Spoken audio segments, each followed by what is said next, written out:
Le cheval plaît beaucoup, C'est un vecteur de communication extraordinaire. Avant d'être un cavalier, c'était important d'être un horseman. Always put the horse before the personal ambitions. Vraiment un cheval incroyable. Voilà quelqu'un qui est champion olympique et qui n'est pas ordinaire. Sans remettre en question, il peut se servir des défaites pour être meilleur après. Ce feeling, je l'ai eu directement avec Caleb. On fait du haut niveau, il y a le côté financier, c'est comme ça. Aller en compétition parce qu'il est bon, pas parce qu'il paye une table. Moi, je veux pas courir mes chevaux pour l'argent. If you can do it in a way that doesn't take too much out of your horses. Quand on voit l'évolution en 10 ans de temps, qu'est-ce que ça va être dans 10 ans ? Pouvoir motiver les jeunes à aller au bout de leurs rêves. Forme de très très bons compétiteurs. Je ne vais pas dire que ça forme des hommes de chevaux. Pour moi, les bons moments, ils sont à venir. Aujourd'hui, réussir sa vie, c'est avoir la vie que l'on souhaite.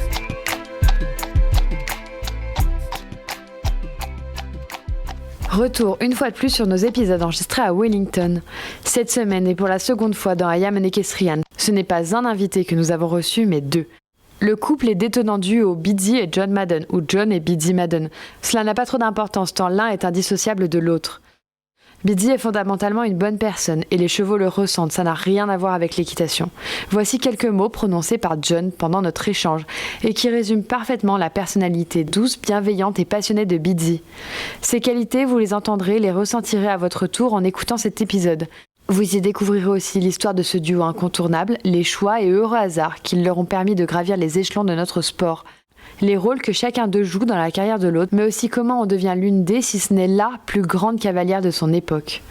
Chanceuse, c'est ce qui me vient à l'esprit quand je pense à ces rencontres toutes plus extraordinaires les unes que les autres, dont nous nous nourrissons pour poursuivre notre chemin avec toujours plus de passion et d'ambition. Cet épisode incroyable va commencer, mais avant, accordez-moi 2 minutes pour vous parler de notre partenaire du jour, Voltaire Group. Si vous ne connaissez pas encore cette start-up mondiale, alors faites-moi confiance, leur histoire mérite toute votre attention. Voltaire Group, c'est un groupe de selliers français fondé en 2010 et qui s'est hissé en l'espace d'une poignée d'années parmi les leaders mondiaux de la selle de sport haut de gamme. J'ai connu le groupe en 2013 lorsque j'ai rejoint leur équipe à Wellington à l'occasion de mon stage de fin d'études. À l'époque, l'entreprise comptait une trentaine de passionnés bien déterminés à faire des selles Voltaire la référence dans le sport de haut niveau. Aujourd'hui, 9 ans plus tard, Voltaire Group, c'est 6 marques, dont Forestier, Voltaire Design et Equisense, 200 salariés à travers le monde, 5 filiales, 12 pays dans lesquels sont distribuées les selles et 85% du chiffre d'affaires réalisé à l'export. La dynamique du groupe est instillée, portée par la vision unique de son président, Brice Goguet, celui même qui a obtenu l'accord de Biddy et John Madden pour enregistrer cet épisode et a organisé pour nous l'enregistrement de ce podcast à Wellington.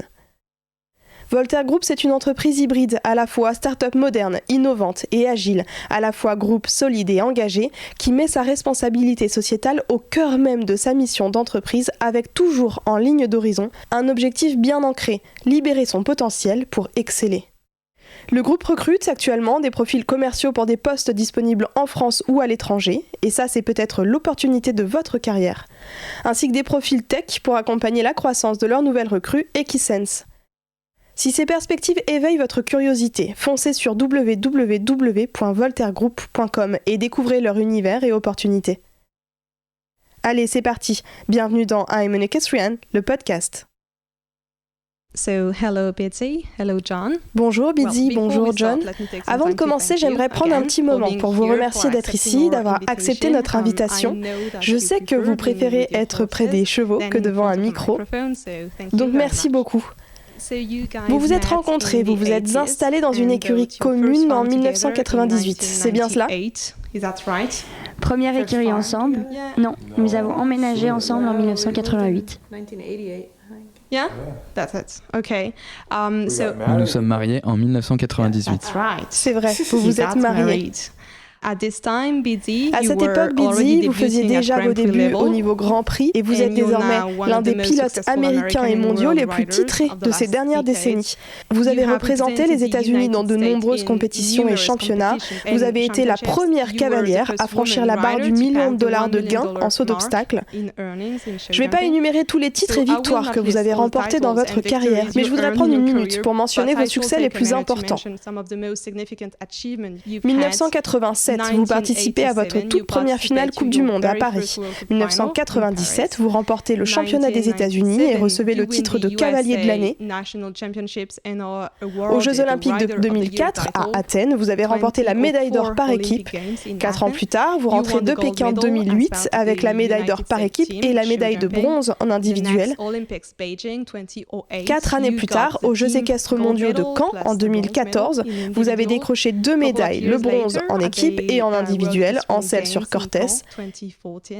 Et la liste s'allonge. Rio 2016, Jeux Olympiques, vous récoltez l'argent par équipe. En avril 2018, nous étions là pour vous voir remporter la finale Coupe du Monde avec Breitling, c'était à Lyon.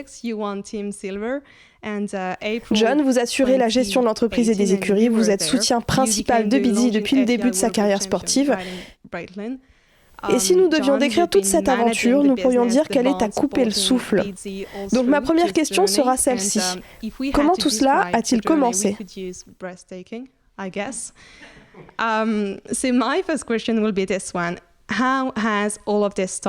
Est-ce que je peux rajouter quelque chose ? En fait, je pense que l'une des meilleures semaines que nous n'ayons jamais vécues, ça a été les championnats du monde à Aix-la-Chapelle avec Authentique. Il remportait l'argent par équipe et en individuel. Vous l'avez oublié celle-ci. Je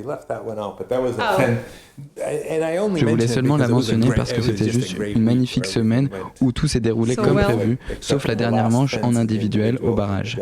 Mais cela n'a même pas d'importance. Ce championnat a été si incroyable que cela n'a rien changé. Mais la liste n'était pas exhaustive, je ne pouvais pas. Oui, mais celle-ci fait partie des plus importantes.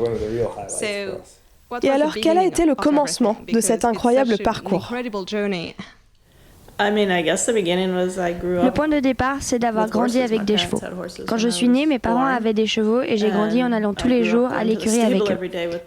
Les chevaux n'étaient donc pas vraiment comme un animal de compagnie, comme un chien par exemple, mais j'étais très à l'aise avec eux.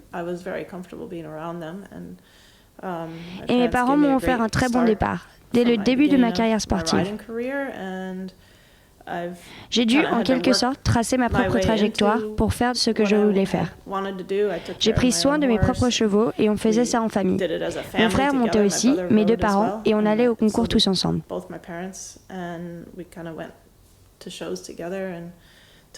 On gérait nos chevaux, on a toujours eu un entraîneur, mes parents ne voulaient pas entraîner leurs propres enfants.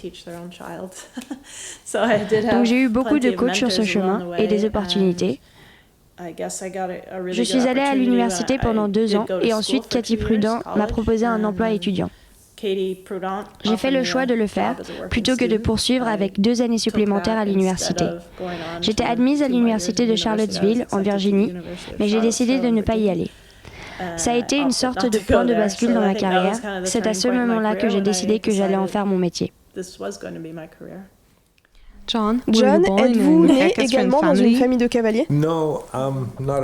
Pas du tout. En fait, mon frère Frank, qui était lui dans le milieu équestre, disait tous les jours à mes parents « J'ai fait un rêve cette nuit, j'ai rêvé que je montais à cheval ». Donc ils ont accepté de nous faire faire de l'équitation comme loisir et nous ont emmenés prendre des cours de poney. Mon frère a adoré et a continué. Mon père et ma mère également. On allait tous prendre des leçons au centre équestre et on a eu quelques soucis dans la famille et à chaque fois que j'ai dû trouver un moyen de gagner de l'argent, je le faisais auprès des chevaux. Donc j'étais beaucoup à leur contact. J'étais un petit garçon et aux écuries, les chevaux étaient en stalle. Mon job était de leur curer les pieds et je gagnais $1 ou 2 chaque jour pour ça. Chaque jour, après l'école, je trouvais un moyen de gagner un peu d'argent en travaillant avec les chevaux. You know that at the riding school, so it was my job to clean their feet, and I made $1 or 2 every day doing that. And every time after school or around, I found a way to make some money with horses. Vous le disiez, vous étiez tous les deux beaucoup immergés au contact des chevaux. Est-ce que le fait de devenir cavalière pour vous, Biddy, ou de gérer la carrière équestre de Biddy pour vous, John, est-ce que c'était des choix évidents? To me, a lot of it was necessity. So I also got to start with Pour moi, c'était avant tout une question de nécessité. J'ai aussi travaillé aux côtés de Cathy Prudent. Avant ça, j'ai groomé pour plusieurs personnes et j'ai reçu une très belle opportunité de la part de George Morris, qui m'a accueilli comme groom. On est parti en tournée en Europe en 1977 et en 1978, je groomais George. Ça m'a permis de découvrir le grand monde du saut d'obstacles parce que quand on grandit aux États-Unis, c'était quelque chose de presque inatteignable.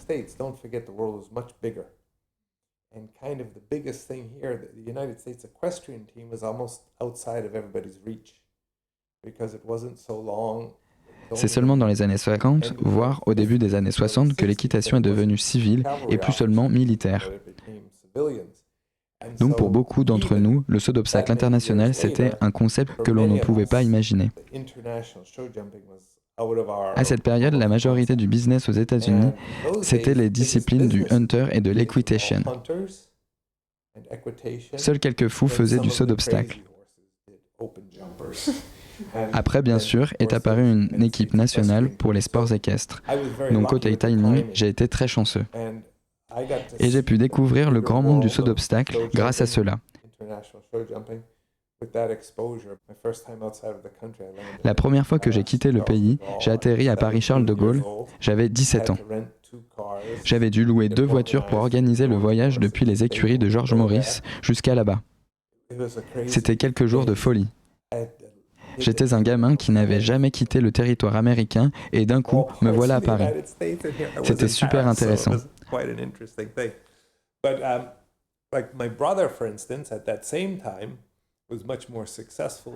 À cette même époque, mon frère, par exemple, était beaucoup plus avancé que moi. Il avait poursuivi le chemin américain et enseignait et montait. L'equitation représentait une majeure partie du sport. Mais j'ai eu la chance d'être immergé dans ce monde-là et par chance, le circuit Coupe du Monde Longines a été inventé. La première finale a eu lieu en 1979, donc nous y sommes allés et nous avons pris de l'expérience à l'international. J'étais en quelque sorte sur un chemin parallèle à celui de mon frère. Ensuite, quand je travaillais à Plain Bay avec Cathy, nous avons tissé des liens avec Johan Heinz, qui investissait alors dans des chevaux. J'ai rencontré quelques personnes en Europe et ma carrière a pris une route totalement différente. Quand j'ai quitté les écuries de Cathy, il fallait que je décide quoi faire. À ce moment-là, peu de monde allait en Europe pour le sport. Moi, j'avais quelques contacts et j'étais jeune et stupide, donc j'ai commencé à importer et à faire du commerce avec quelques chevaux. Comme je le disais, par nécessité. Et il y avait cette fille qui bossait chez Cathy. Elle était plutôt pas mal et elle montait pas mal. Et je la trouvais bien et la suite est assez drôle. Et je dis à sa mère, ça serait vraiment génial d'avoir une fille comme Bitsy pour travailler à mes chevaux. Elle me dit, pourquoi tu ne lui demandes pas? Mais bon voilà, j'étais un petit marchand de chevaux, j'avais les chevaux que je pouvais avoir et j'essayais juste de tirer mes épingles du jeu. J'avais vraiment pas grand chose à proposer à Bitsy, mais elle m'a laissé ma chance et a accepté. Ensuite, les choses se sont mises à aller dans mon sens. And I didn't have much to offer Beezy, but she took a chance on me, and then through some necessity, things worked out okay. Bitsy, est-ce que c'était un choix évident pour vous de devenir cavalière, ou est-ce que, à un moment donné, vous avez envisagé faire autre chose?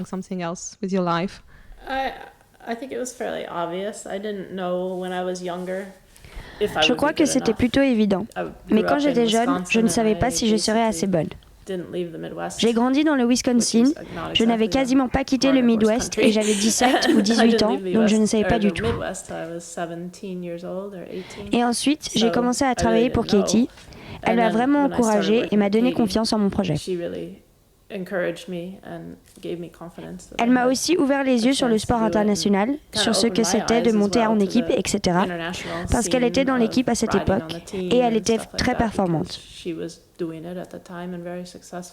Je travaillais pour elle, donc j'ai immergé dedans. Donc c'est devenu une évidence quand j'ai dû choisir entre poursuivre l'université pour 2 ans ou aller travailler pour Katie. Je n'avais même aucune idée de quel major je choisirais dans mes études. Donc je crois que le choix était déjà assez clair.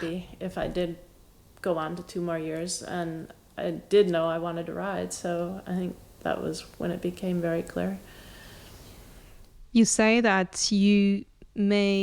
avez déclaré que vous manquiez encore de confiance dans vos capacités à cette époque et aujourd'hui encore, vous êtes quelqu'un de très discret, plutôt timide. Nous avons cherché toutes les interviews de vous disponibles et je dois dire qu'il n'y en a pas tant que ça, peu même. On ne sait pas très bien qui vous êtes en tant que femme, que personne. Vous vous tenez souvent un peu à l'écart des projecteurs vis-à-vis des médias et pourtant en piste, vous avez une personnalité très forte. Pourriez-vous nous dire qui vous êtes, nous parler un peu de votre personnalité? Vous semblez très complémentaires l'un à l'autre. Pouvez-vous nous expliquer pourquoi, comment votre duo fonctionne aussi bien?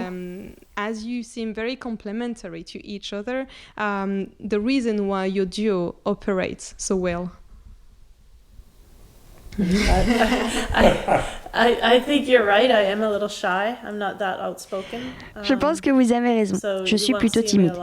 Je ne suis pas très extravertie, donc on ne me voit pas beaucoup sur les réseaux sociaux ou autres. Mais je suis plutôt très impliquée auprès de notre fédération. J'ai un siège actuellement au comité du saut d'obstacles et je fais aussi partie d'un autre conseil. Je viens juste de quitter le bureau de direction parce que j'y étais déjà depuis trop d'années. Je n'étais pas autorisée à y rester encore une année de plus. J'aime bien pouvoir dire ce que je pense, parler de ma méthode quand je pense que je peux être utile. Mais je ne suis pas assez bavarde ou à l'aise avec les réseaux sociaux pour pouvoir communiquer autrement et avoir un impact. Je pense que je m'implique dans le sport là où je peux avoir un réel impact. Mais oui, je pense que je suis plus à l'aise sur un cheval en piste, c'est mon truc. C'est vraiment ce que j'aime faire. Je pense que je suis plus bonne dans la communication avec les chevaux et les autres animaux. C'est plus ma personnalité. I think I'm most comfortable on a horse out in the rain, doing my thing. Is really what I like to do, and I think I'm pretty good at communicating with the horses and other animals, and that's a little bit my personality. I agree with her. And I think my own. Je suis tout à fait d'accord avec elle. Je crois que Bitzy, moi, notre structure, nous essayons de rester disponibles pour les médias, pour les choses importantes. Vous savez, je ne crois pas qu'on ait déjà refusé une demande d'interview quand il s'agit de chevaux ou de choses comme ça.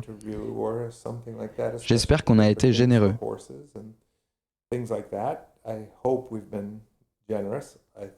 Si vous regardez nos réseaux sociaux, on travaille dur pour partager ce que l'on sait, du contenu éducatif et des choses importantes que vous savez. Mais vous savez, le reste, nos vies privées, ça ne regarde personne.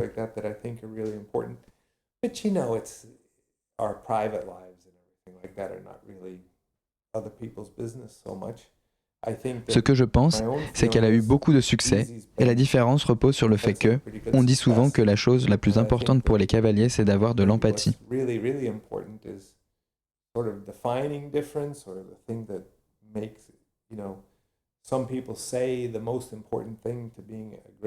Moi, je crois que c'est vrai, et je pense que Bitzy est juste un être humain tellement bon que les chevaux le ressentent, et ça n'a en réalité rien à voir avec l'équitation. That the horses feel that, and that has actually nothing to do with riding, but it's true. Moi, je suis le bad guy et elle, c'est le bonbon. I'm the bad guy. Sorry. Yes. She's the sweet, I'm the sour.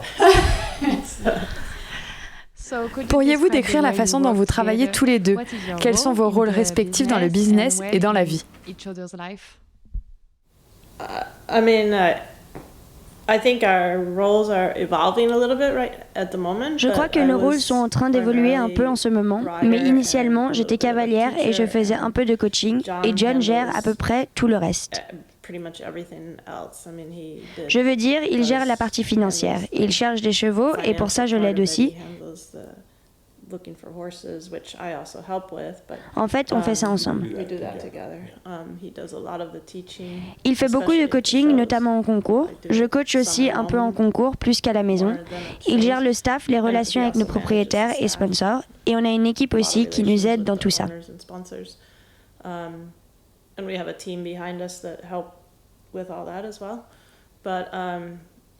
Et désormais, je vais passer moins de temps à cheval. Je vais monter des jeunes chevaux et aider les cavalières. Je monterai aussi un peu leurs chevaux. Je pense que les lignes bougent et on va partager les tâches un peu plus. Voilà, globalement, c'est ça. So I think that's evolving a little bit, that we're going to be sharing that a lot more now. But I think that in a nutshell. Yeah, what I see is that BZ's always been the specialist with really teaching. Oui, pour moi, Bidzi a toujours été très forte pour enseigner, à la fois aux chevaux et aux élèves. Moi, je suis plus un coach, une sorte de coach pour l'équipe. Que ce soit avec nos assistants, les grooms, les clients, nos fournisseurs, les gens avec qui on fait du commerce ou autre.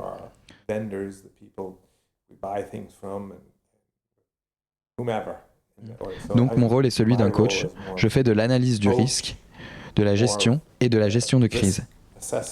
J'interviens dans toutes les étapes et j'espère que je le fais avec une vision à long terme.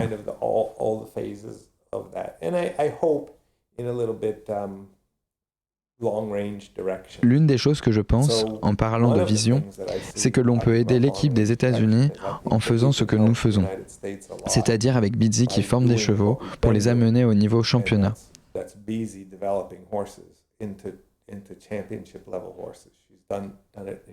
C'est ce qu'elle a fait brillamment ces dernières années. La seule différence, c'est que ces chevaux n'ont jamais été à vendre. On avait de très bons sponsors, nos sponsors historiques, et celui que nous avons aujourd'hui, Mrs. Wexner. Tout ça va se poursuivre et les chevaux seront maintenant vendus pour que d'autres cavaliers puissent, j'espère, permettre à l'équipe d'être performante et de gagner de nouveaux championnats.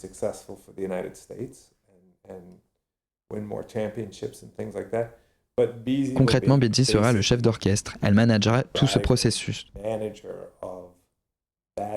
Donc si un cheval commence à sauter des épreuves de niveau supérieur et qu'elle ne veut pas monter elle-même ces épreuves, elle choisira un cavalier, fera les choix et managera cette partie-là. De mon côté, je continuerai à coacher de nombreux élèves. L'une des choses que l'on fait pour nos élèves, et je pense que c'est très important, c'est la gestion de carrière. Il n'y a pas que ce qui se passe en piste, ou dans la carrière, ou à la maison, il faut aussi accompagner leur carrière pour qu'ils atteignent leurs objectifs.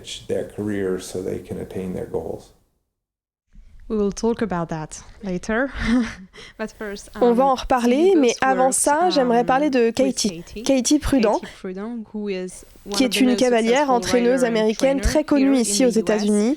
Elle est connue pour avoir entraîné et formé de nombreux cavaliers de haut niveau. Pourriez-vous nous parler d'elle, de ce qu'elle vous a apporté?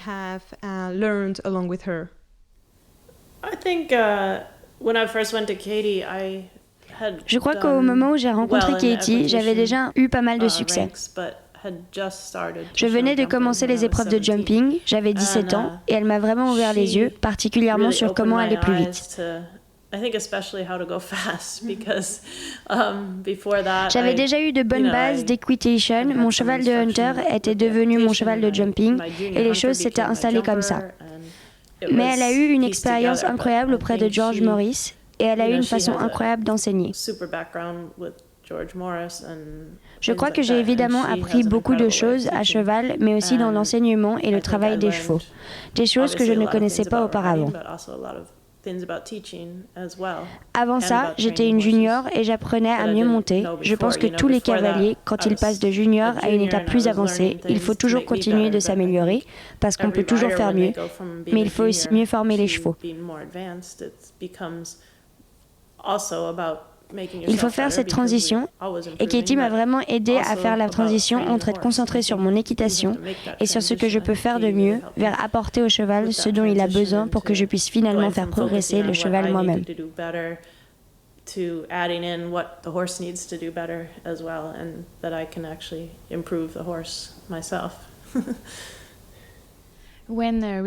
Quand on enregistre des épisodes avec des invités qui connaissent le système américain, il y a un sujet qui revient toujours. Le système de formation ici aux États-Unis et le rôle crucial des disciplines du hunter et de l'equitation. Comme la plupart des cavaliers de saut d'obstacle américains, Bidzi, vous avez vous aussi commencé par la discipline du hunter et appris les bases du saut d'obstacle grâce à celle-ci. Dans quelle mesure est-ce que tout ça a influencé votre équitation et plus généralement, quelle est l'importance de ce système dans la formation finale des cavaliers?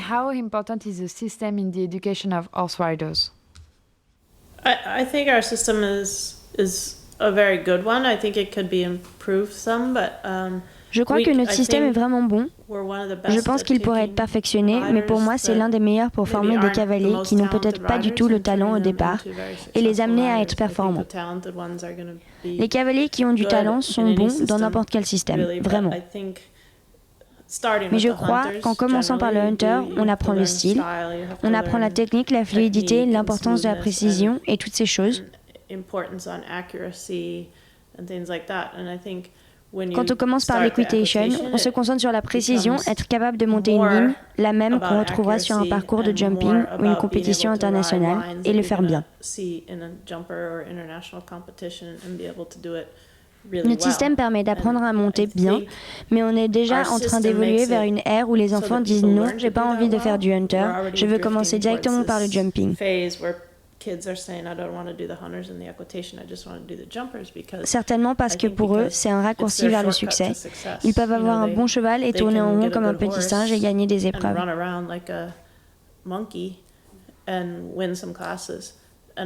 Je crois que c'est un peu ce qu'on retrouve quand il n'y a pas de hunter ou d'equitation dans le système de formation.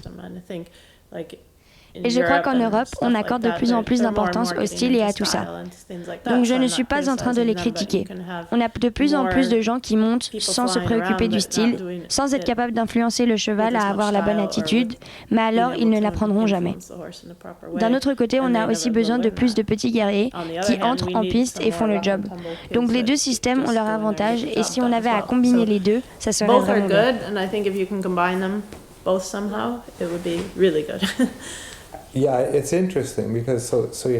Oui, c'est intéressant. Prenons un gamin de 12 ans qui monte un cheval avec lequel il est quasiment impossible de faire une faute sur une épreuve à 1 mètre ou un truc comme ça. Disons que c'est un super gamin, très investi à cheval, mais qui va faire les épreuves jumping pour children ou autre, peu importe la catégorie et la hauteur.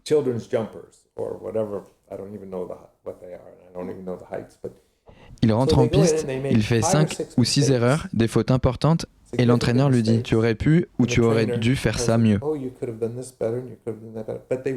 Mais il a gagné l'épreuve. Alors c'est certain, même si c'est le meilleur élève au monde, il va répondre « Oui, mais j'ai gagné ». Et c'est une des choses géniales avec l'equitation, c'est que le juge soit bon ou mauvais, qu'on gagne ou qu'on perde, les fondamentaux de la discipline, c'est de produire une équitation correcte. Elle permet d'apprendre aux cavaliers une équitation avec des bases justes.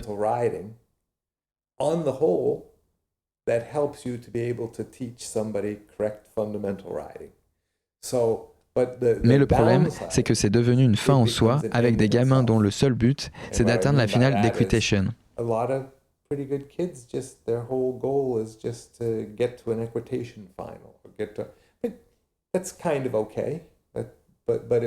Et c'est ok, mais il ne faut pas non plus tomber dans ce travers. Et comme Bizzy le disait, ça peut aussi former des cavaliers plantes vertes, qui ne sont pas assez farouches et déterminés. Je dirais que c'est même commun. Quand on sort un gamin des épreuves children, on doit leur apprendre à tous à monter vers l'avant et à être plus forcenés. C'est un problème habituel. Mais ce système produit quand même un nombre phénoménal de bons cavaliers et un grand nombre de cavaliers qui peuvent se faire plaisir à cheval pendant très longtemps.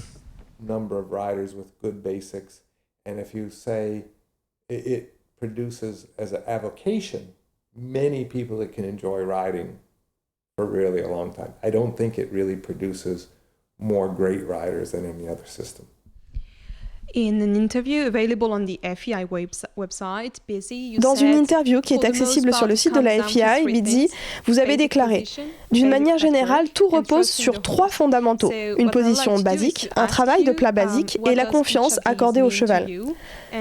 J'aimerais vous demander ce que chacun de ces fondamentaux signifie pour vous et si vous les avez acquis grâce à la discipline du hunter. » So basic position, basic flat work and trusting the horse. So I think basic position and basic flat work. Je crois que la position et le travail de plat vont de pair. C'est comment votre position vous donne la possibilité d'influencer le cheval de la meilleure des manières.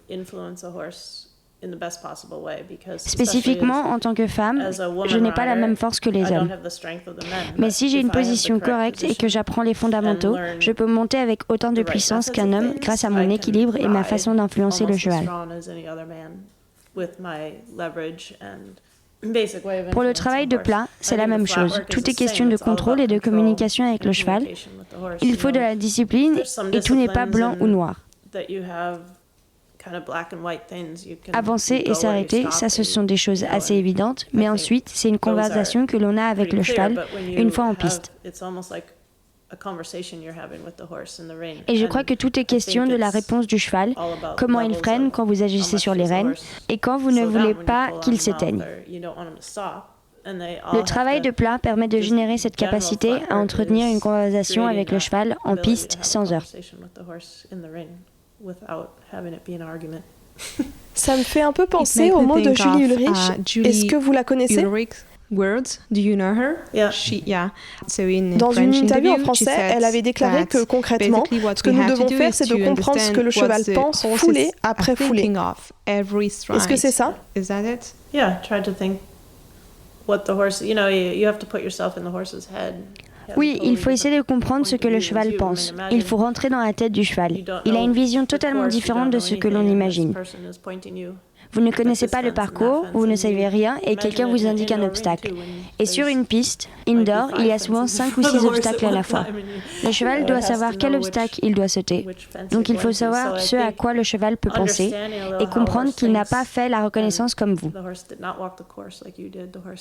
Le cheval s'en remet à vous, il vous donne sa confiance quand il rentre en piste et je pense qu'en échange, nous devons aussi faire confiance au cheval. Je ne suis pas le genre de cavalière qui cherche à dominer un cheval jusqu'au stade où il ne participe plus. Or, je pense qu'on peut utiliser la nature du cheval pour nous aider. Je pense que c'est en le laissant contribuer que l'on réussit le mieux.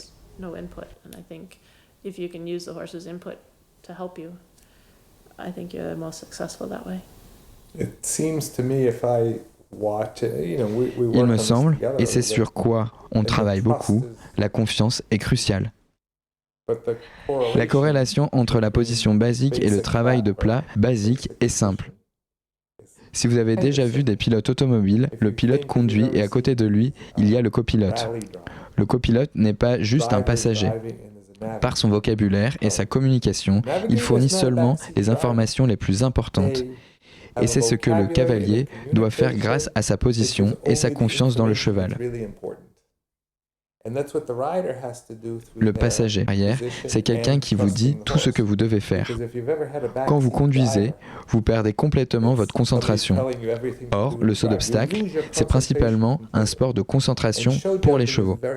Et la position, c'est le vocabulaire pour le cheval.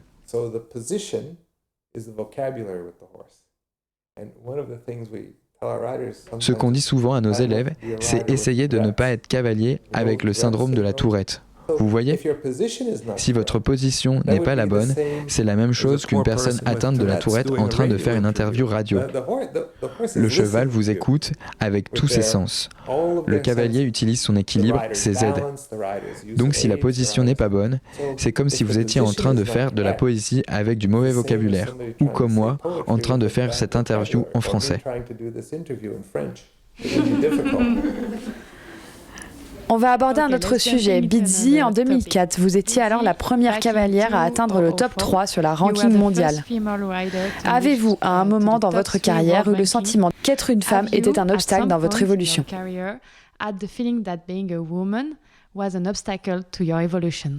No, actually, never, because non, en réalité, jamais. Peut-être parce que j'ai grandi ici aux États-Unis, il y a plus de femmes qui montent que d'hommes dans les épreuves poney, equitation, etc. Donc en réalité, ce sont plutôt les garçons qui sont en minorité, mais ça change. De plus en plus de garçons montent maintenant, et quand on atteint le niveau jumping et le haut niveau, il y a probablement plus d'hommes que de femmes. Mais comme je le disais, le fait de grandir ici et avoir la formation du système américain, je n'ai jamais vraiment pensé à ça, jusqu'au moment où je suis partie en Europe et que dans les interviews, on me questionnait sur ce que ça faisait d'être une femme cavalière.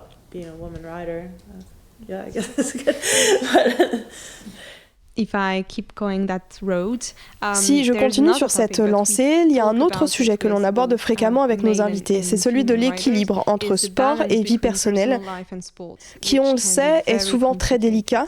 Ce sport est extrêmement contraignant, les cavaliers doivent partir en concours chaque semaine, c'est souvent 50 ou 51 semaines de concours par année.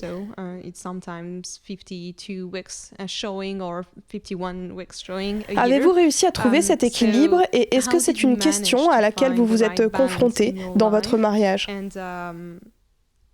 Is this a question that you both had to address at some point in your life and in your marriage also? Yeah, I mean, honestly, I think we have sacrificed family. Oui, je veux dire, honnêtement, je pense que nous avons un petit peu sacrifié la famille. Nous n'avons pas eu d'enfants et on aurait certainement aimé pouvoir passer plus de temps avec le reste de notre famille aussi. Mais d'une certaine manière, on fait des choix. On s'est dit, on veut atteindre ça et on va faire tout notre possible pour y arriver. Et c'est devenu important pour nous.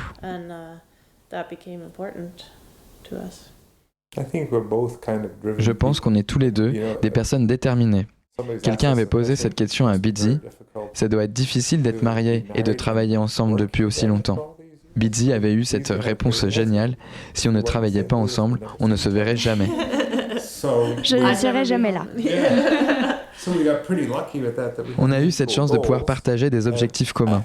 Et je suis presque sûr que personne sur cette terre ne peut dire qu'il n'a de regrets à propos de rien, d'aucune des choses ou décisions qu'il a prises. On a été chanceux, et parfois je n'envie pas les gens qui ont beaucoup de choix. Je dis souvent aux gens que j'aurais échoué si j'avais été confronté à autant de choix, parce que j'aurais abandonné au mauvais moment. Donc je pense que notre passé, nos débuts, notre passion pour le sport, tout ça a fait qu'on n'a pas eu tant de choix à faire que ça. On n'avait pas autant le choix que ce qu'on pensait. Peut-être que vu de l'extérieur, on pensait qu'on avait différentes options, mais pour arriver là où on est, il n'y en avait pas autant que ça. J'imagine qu'on a juste continué, essayé de faire les choses du mieux que l'on pouvait.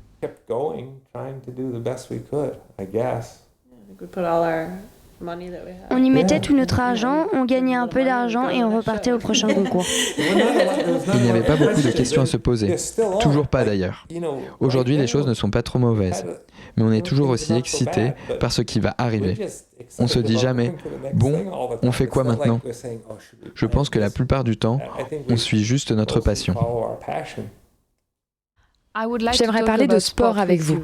Vous le savez, le sport a beaucoup changé ces dernières décennies. Pourriez-vous nous raconter un peu comment était le saut d'obstacle quand vous avez atteint le haut niveau et nous dire comment vous le voyez maintenant? Well, I would like to kind of interject something because I think Beezy came along at a very interesting time. En fait, je voudrais intervenir parce que je crois que Bidzi est arrivé à un moment vraiment intéressant.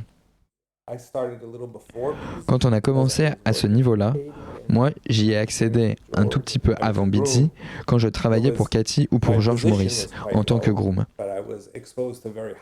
Ma position était plutôt secondaire, mais j'étais exposé au saut d'obstacle de très haut niveau. C'était une période de transition majeure parce qu'aux États-Unis, on avait 99% de chevaux de sang et on avait un style d'équitation très américain parce qu'on montait des chevaux très chauds qui se portaient en avant d'eux-mêmes.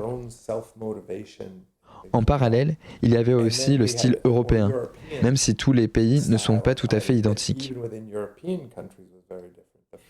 L'équitation italienne est un peu différente de l'équitation française, et évidemment bien différente de l'équitation allemande ou du Royaume-Uni par exemple.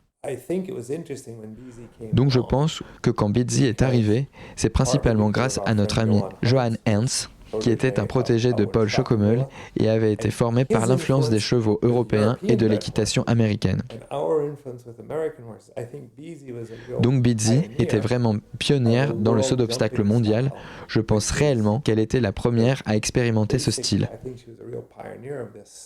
Les Américains disent qu'elle a eu le style américain et beaucoup d'Européens disent qu'elle n'est pas si américaine que ça et qu'elle monte à l'européenne. Je crois qu'elle est à la pointe d'un style novateur. L'une des choses dont je me souviens et qui a changé dans le sport d'après moi, c'est qu'on expérimentait beaucoup de choses. Et la chose qui a le plus évolué pour moi, c'est l'élevage. Les chevaux sont meilleurs, plus adaptés au sport qu'ils ne l'ont jamais été. Et je pense qu'ils vont continuer à progresser dans le sport, à être plus spécialisés. Ce sera de plus en plus facile pour eux de faire ce sport. Tout ça a beaucoup changé et le style d'équitation s'est aussi harmonisé et homogénéisé. Bon, ça répond pas vraiment à votre question. Il y a d'autres choses qui sont incroyables actuellement. Bitsy s'est exprimée pendant le Jumping Hall of Fame aux États-Unis, qui a eu lieu il y a quelques jours, et elle a mentionné tous les gens qui lui ont permis d'avoir cette carrière. Mais à cette époque, c'était impossible d'imaginer la carrière qu'elle a eue. On n'aurait jamais pu imaginer dans les années 80 pouvoir être installé ici. Avec le succès qu'on a eu, ça n'existait pas. Les personnes qui avaient le plus de succès, les meilleurs cavaliers entraîneurs aux États-Unis, ils étaient déjà chanceux s'ils pouvaient acheter une écurie. Ils devaient tout faire, conduire le camion, faire les box, pionter les chevaux. Ils faisaient tout. Ces gens ont participé à rendre notre carrière possible et j'espère que nous pourrons participer à faire en sorte que les nouvelles générations puissent avoir des carrières encore plus florissantes.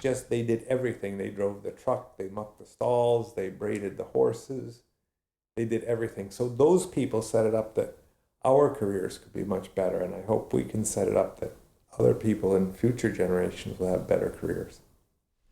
Bitsy, avez-vous le sentiment que c'est plus dur de gagner des épreuves aujourd'hui, qu'il y a plus de cavaliers talentueux dans chaque épreuve?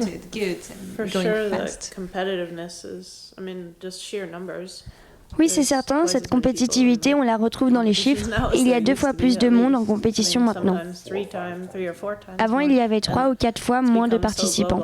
Et c'est comme ça dans le monde entier. Ici, au F, il y a des gens qui viennent de toutes les régions du monde qui participent. Des régions dont vous n'auriez jamais imaginé qu'ils puissent accéder et être performants face aux Américains ou Européens. Il y a les Sud-Américains qui font aussi quelques performances. Quand j'ai commencé, c'était vraiment un petit monde et maintenant, vous pouvez, avec quelqu'un qui vient de n'importe où dans le monde, qui débarque et qui réussit. Je pense que c'est bien pour le sport et pour ce qui est du nombre de concours et de chevaux. Avant, on avait une pause dans la saison et maintenant, il faut se faire son propre break. Sinon, on peut faire du concours toute l'année. Je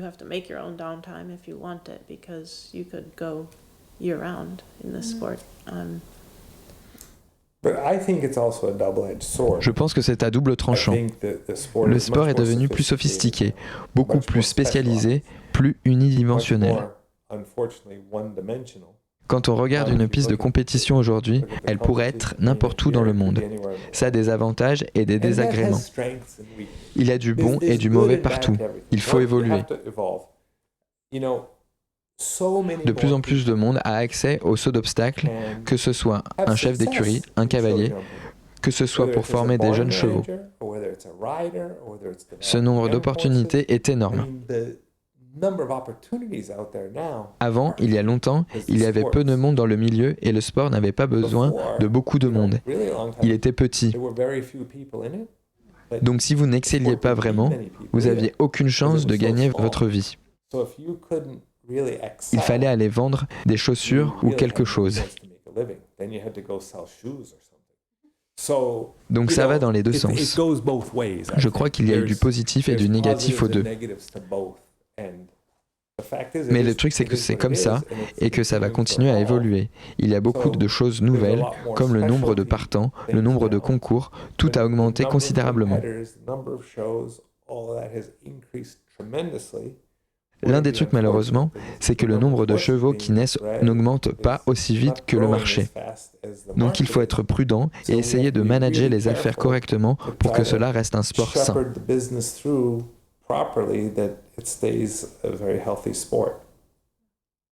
L'année dernière, vous avez décidé de ne pas aller à Tokyo pour préserver votre cheval.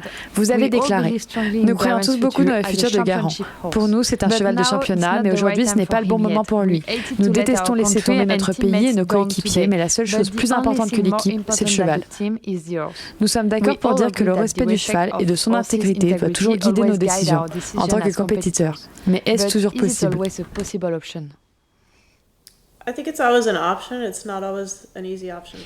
Je crois que c'est toujours une option, mais ce n'est pas toujours une option facile à prendre. Encore une fois, c'est généralement un sacrifice. Maintenant, pour moi, je pensais qu'il était très clair que si mon cheval n'était pas prêt, et il n'était effectivement pas prêt à contribuer à une médaille d'or par équipe, ce qui était notre objectif, il ne devait pas y aller. Ce n'était pas la bonne chose à faire. Donc c'était une décision facile, mais sur le moment, ça a été compliqué. Surtout qu'on était en plein milieu de la Coupe des Nations de Rotterdam. Je crois qu'il y a des fois où on avait encore l'option de se retirer. Là, on avait déjà été à Tokyo et on s'était confronté au fait que le cheval n'était pas prêt. Mais il avait fallu y aller. Donc oui, je pense qu'il y a une autre option et il faut essayer de ne pas se retrouver dans une situation où l'option n'existe pas. Il faut être réaliste. Nous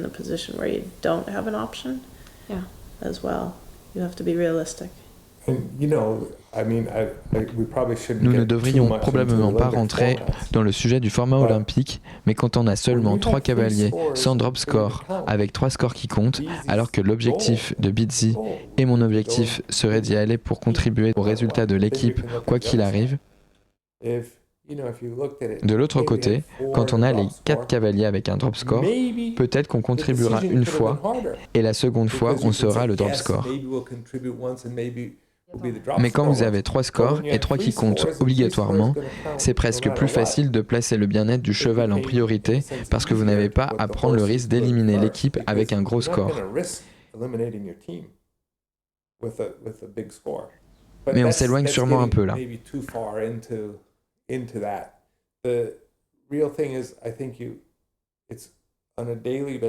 Le truc, je crois, c'est qu'au quotidien, ça peut devenir très difficile. Je pense que c'est pas juste de juger les gens pour les décisions qu'ils prennent, ça peut être des décisions très personnelles. Peut-être qu'ils savent des trucs sur le cheval ou sur la situation qu'on ne sait pas. Il ne faut pas juger les gens pour une mauvaise décision.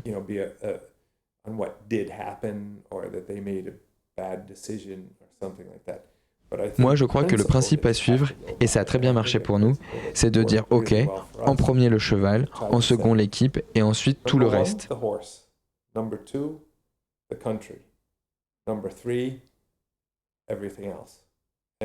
Et si vous suivez ce raisonnement et que vous l'exploitez au mieux, vous ne prendrez probablement pas que des bonnes décisions. C'est certain que nous aussi, on a fait de mauvais choix.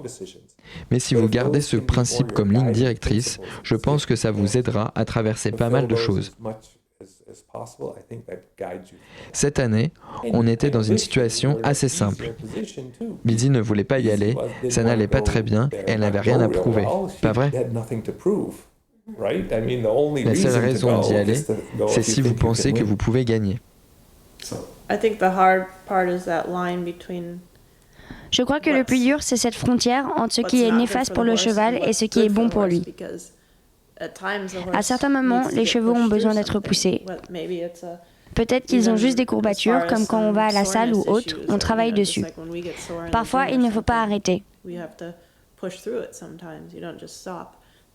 La frontière est mince et la décision est parfois difficile à prendre parce qu'on ne veut pas être un Mickey et ne jamais amener le cheval où il a besoin d'aller.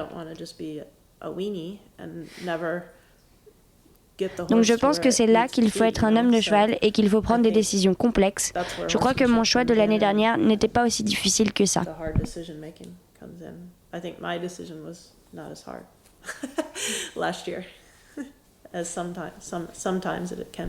There are times when it can be very unclear, huh? Yeah. There are times when, I mean, il y a des moments où ça peut être très flou. On perd le sommeil. On ne sait pas quelle est la bonne chose à faire. On ne peut pas tout prévoir. C'est vraiment important.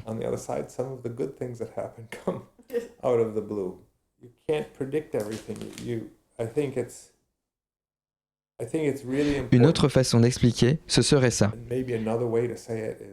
À chaque fois, vraiment à chaque fois, qu'on a fait un bon championnat ou une bonne performance, on pensait « j'ai hâte que ça commence ».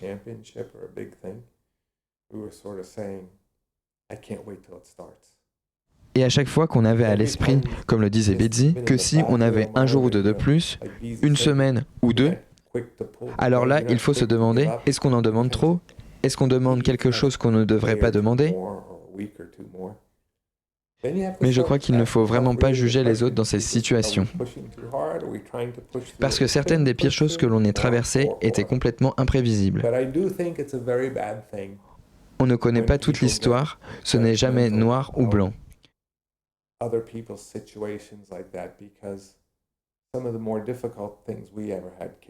Ce qu'il faut faire, c'est échanger avec le vétérinaire, mais plus vous faites de tests, plus vous vous posez de questions, il n'y a jamais de réponse noire ou blanche.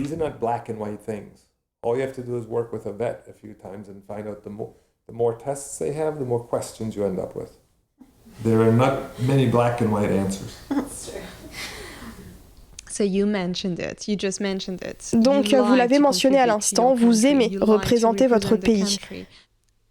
Pourquoi porter la veste américaine en piste est-ce si important pour vous ? Je crois que vous avez gagné 13 médailles en équipe au cumulé entre les Jeux panaméricains, les Jeux mondiaux et les Jeux olympiques.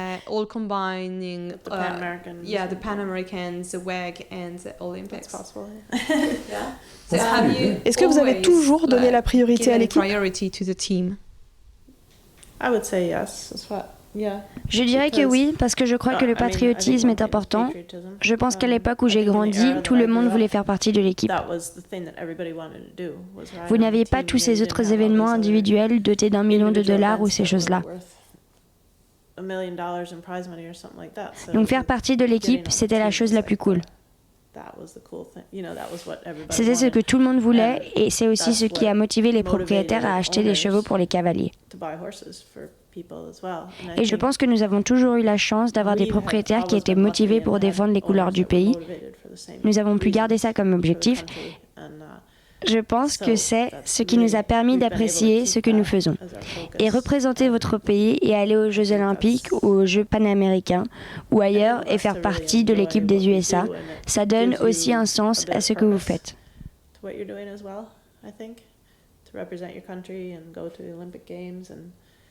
Or Pan American or wherever, and be a part of what the USA is doing. Vous le façonnez un peu dans votre façon de faire les choses. Pour nous, ça a toujours été clair. C'est une question intéressante. Pourquoi ? Je ne sais pas pourquoi, sauf peut-être pour nos prédécesseurs. William Steincross était un héros, un ami. Frank Chapeau, Frank Chapeau aurait signé rouge, blanc et bleu, point final. C'était l'équipe, l'équipe, l'équipe, l'équipe. Et le fait de faire des choses en équipe est aussi plus agréable qu'une chose individuelle. C'est un effort d'équipe. Mais c'était dans notre ADN. Je pense que la quintessence du sport était de représenter les États-Unis et en compétition par équipe. Je veux dire, ça a été vraiment une grande chose. Betsy l'a fait de nombreuses fois et ne l'a jamais considéré comme un sacrifice. Lors de ce genre d'événement, c'est très clair. La première chose, la plus importante, est l'épreuve par équipe. C'est tout.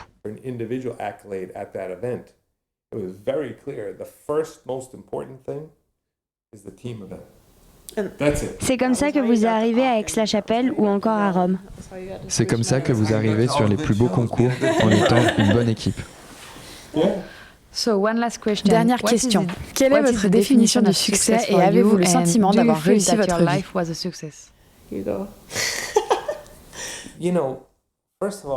Tout d'abord, j'espère que nous sommes loin d'avoir terminé.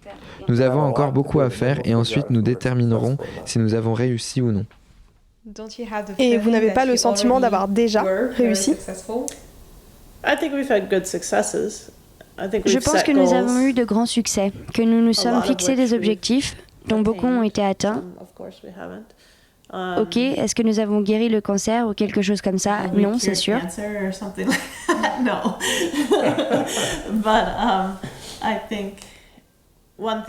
Mais je pense que la chose qui me motive le plus ou qui me donne l'impression d'avoir fait les choses bien, c'est quand des enfants ou des jeunes me disent que je les motive ou que je suis leur idole ou leur mentor ou quelqu'un qu'ils admirent.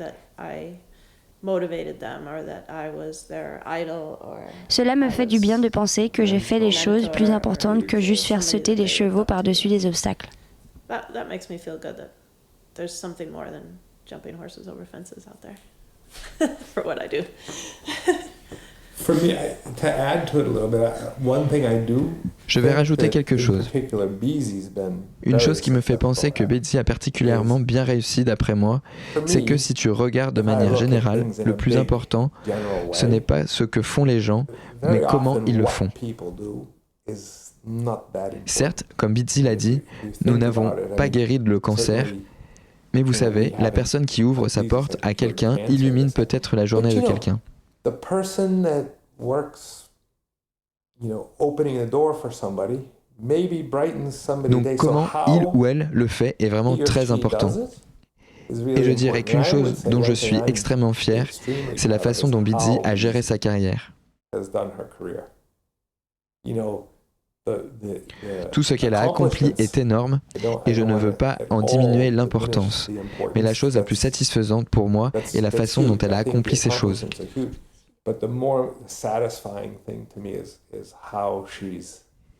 Et je pense que cela revient un peu à votre question précédente.